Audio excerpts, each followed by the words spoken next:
Eye tracking technology gives us kind of an insight into what people are thinking, what they're feeling, and also how they might connect visual information with movements of their body. Aviation increasingly uses evidence-based training, which in general refers to the assessment of competency. VR, and specifically eye tracking, is a much more scientific method for that kind of assessment. There's now a need, particularly in light of what's happened with the pandemic, to move towards this sort of flexible, mobile, agile form of simulation training, which head-mounted VR and software like Tacit can provide.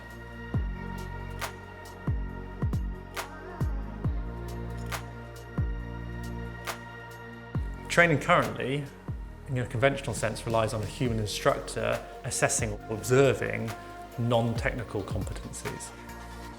There's a real push towards training that is evidence-based, that's data-driven, and that's adaptive for the trainee.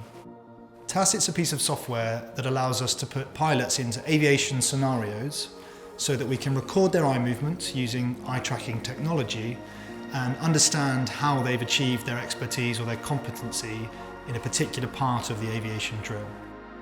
We use eye tracking technology to help us to research and explore that relationship between vision and action.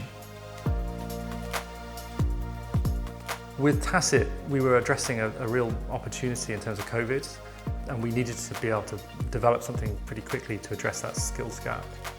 With the Sustainable Innovation Fund, we were able to take that concept and really kind of make something that was a viable product. We were able to undertake essentially concept to beta testing within a year, which means we can actually now address the market need.